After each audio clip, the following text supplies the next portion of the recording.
Shri Satyapal Singh. Thank you very much, sir. Deputy Speaker, sir.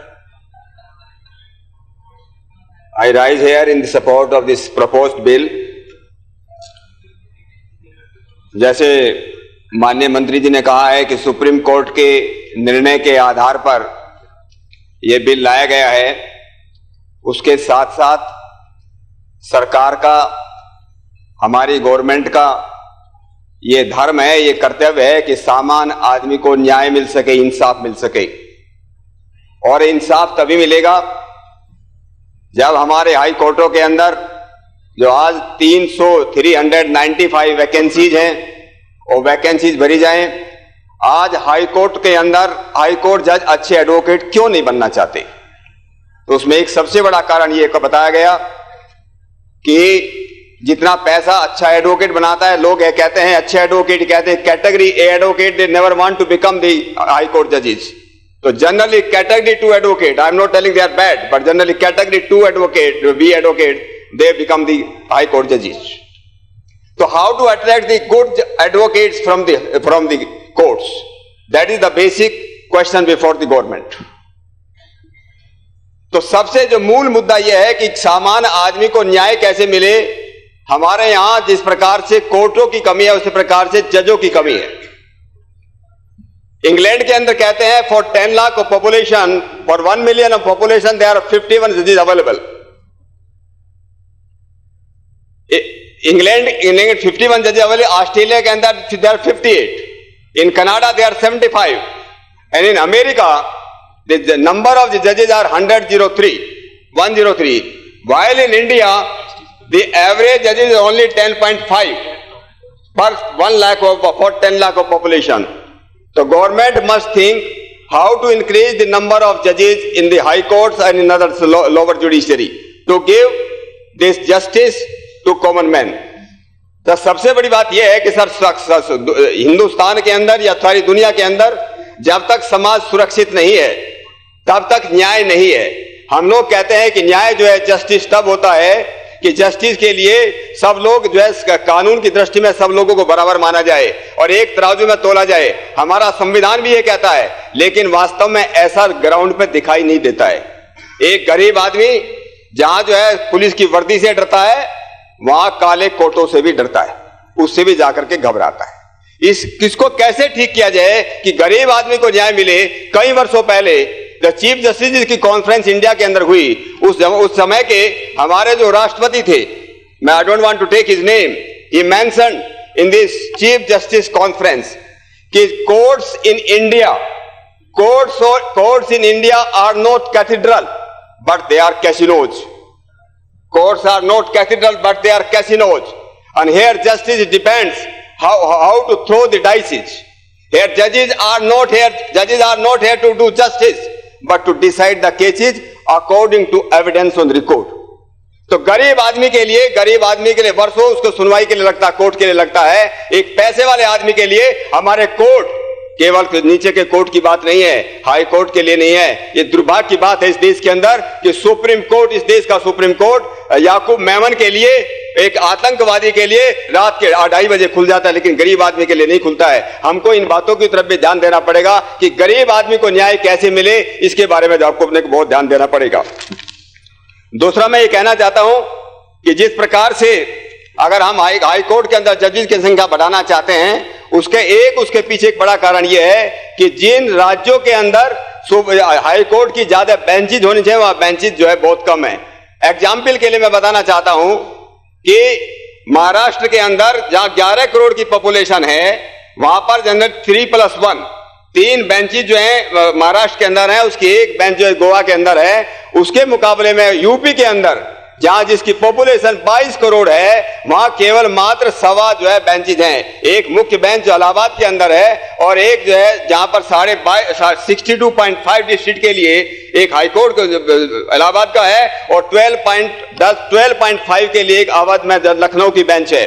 अब मैं कहना चाहूं इलाहाबाद हाई कोर्ट के अंदर 160 जजेस की संख्या निर्धारित है और उसको गवर्नमेंट जो है अभी अंडर 200 करने वाली है। लेकिन इस समय high court, Allahabad high court के अंदर केवल मात्र 74 हाई कोर्ट जजेस काम कर रहे हैं। इसका मतलब यह है कि मोर देन 50% वैकेंसीज हैं। ये एडवोकेट, ये जजेस लाए कहां से जाए? अभी पीछे वहां से 19 जजों का जो सिलेक्शन किया गया। कैसे सिलेक्शन हुआ कि 6 जजेस आए केवल मात्र लखनऊ बेंच से, जहां केवल मात्र हैं, और 13 जजेस आए इलाहाबाद से, जहां 62.5 डिस्ट्रिक्ट हैं, 62.5। इसलिए मेरा निवेदन यह है भारत सरकार से कि यूपी के अंदर जहां 22 करोड़ की जनसंख्या है, वहां पर जो है कम से कम 4 नई बेंचेज जो है हाई कोर्ट की खोली जाए। और सबसे ज्यादा मैंने इस बात को पिछली बार भी निवेदन किया था कि अगर एक जो है हाई कोर्ट बेंच 12 जिलों के ऊपर चल सकती है, तो 12-12 जिलों के उसमें जो है क्यों और 4 बेंचेज हम यूपी के अंदर क्यों शुरुआत नहीं करते हैं?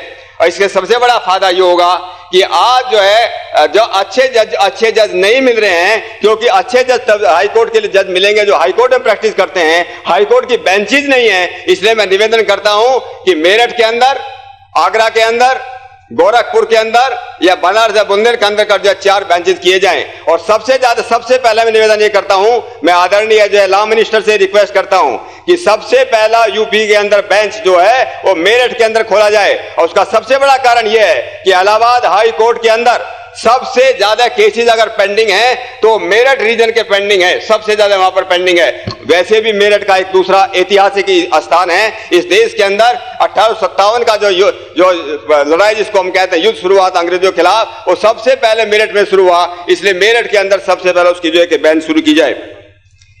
इसके साथ साथ मैं एक और आपको कहना चाहता हूं, जैसे मेरे से पहले वक्ता कह रहे थे, माननीय सदस्य बोल रहे थे कि जस्टिस के लोगों के लिए जहां हम उनकी सैलरी बढ़ाना चाहते हैं, उनकी कंडीशन अच्छी करना चाहते हैं, उनके साथ साथ जो है जुडिशियल अकाउंटेबिलिटी बिल लाने की भी इतनी ही जरूरत है। आज इस देश के अंदर अगर सबसे ज्यादा आजादी किसी को मिली है, जिसको कहते हैं पूर्ण आजादी, अगर पूर्ण आजादी किसी को इस देश के अंदर मिली है तो केवल मात्र जुडिशरी को मिली है। जुडिशरी का नीचे का कोर्ट कुछ भी किसी प्रकार का निर्णय दे, चाहे कितना भी गलत निर्णय दे, उसको क्रिटिसाइज करने का किसी को अधिकार नहीं है। न उसके बारे में कोई लिख सकता है, न उसके बारे में कोई बोल सकता है, न हाई कोर्ट का जज उसके बारे में करता है, न सुप्रीम कोर्ट का जज उसके बारे में करता है। इसलिए उसके बारे में जब तक जुडिशियल अकाउंटेबिलिटी बिल नहीं आएगा तब तक जो है हमारे इस गरीब आदमी को जो कभी भी ठीक से न्याय नहीं मिल पाएगा। इसके साथ साथ मैं एक और बात कहना चाहता हूं कि आज पुलिस के लिए कोई भी केस है उसको इन्वेस्टिगेट करने के लिए 60 से लेकर के 90 दिन की उसमें एक लिमिट की गई है कि 60 से लेकर 90 दिनों के अंदर पुलिस को जो है इन्वेस्टिगेशन पूरा करना चाहिए, नहीं तो जो है अक्यूज होगा उसको बेल आउट हो जाएगा। क्या हम इस प्रकार का उदाहरण जो है अपने कोर्ट के लिए नहीं कर सकते? अमेरिका के अंदर है, दो भी पार्टी, अमेरिका के सुप्रीम कोर्ट के अंदर ही दिया गया है कि दोनों पार्टी को आधा घंटे का टाइम दिया जाएगा, केवल मात्र 1 घंटे से ज्यादा किसी भी केस में नहीं दिया जाता। हमारे देश के अंदर हम ऐसा क्यों नहीं कर सकते कि उनके लिए टाइम लिमिट तैयार करें। ये टाइम लिमिट के अंदर जो है उनको अपना जजमेंट देना पड़ेगा। ठीक इसी तरह से मैंने एक और बात करी, इस बिल का जो उद्देश्य है कि लोगों को, कॉमन आदमी को जल्दी से न्याय मिले और सही न्याय मिले। और इसलिए मैं ये भी निवेदन करना चाहता हूं ऑनरेबल लॉ मिनिस्टर से कि जस्टिस मलिमत कमेटी की रिपोर्ट जो बहुत सालों से धूल खा रही है ताकि गरीब आदमी को जो है न्याय मिल सके, उस जस्टिस मलिमत कमेटी रिपोर्ट को भी उसको तुरंत उसको जो लागू किया जाए। हमारे कौटिल्य अर्थशास्त्र ने एक बात लिखी थी कि न्याय व्यवस्था के मुख्य 2 उद्देश्य हैं, सर्वधर्मा कर्मा विरतो वर्तते स्वेषु व स्वेषु राजनायस्य सर्वभूत हिते रता। ये कौटिल्य ने कहा कि न्याय व्यवस्था का सबसे बड़े जो 2 मुख्य उद्देश्य हैं, वो मुख्य उद्देश्य ये है कि प्रत्येक मनुष्य अपने कर्तव्य का पालन कर सके और समाज में लोक कल्याण के आदर्श जो है प्रतिष्ठित किए जा सके। और इसके लिए जरूरी है जब तक नीचे से लेकर के ऊपर तक हम पूरी की पूरी न्याय व्यवस्था को हम ठीक नहीं करेंगे, जब तक अच्छे लोगों का उसमें सिलेक्शन नहीं होगा, तब तक ठीक से कॉमन आदमी को जो है न्याय नहीं दिया जा सकता। इतनी बात कह अपनी बात को मैं यहाँ समाप्त करता हूं और अपने आदरणीय न्याय मंत्री जी का उन्होंने जो बिल दिया है उसका मैं समर्थन करता हूं। Thank you sir.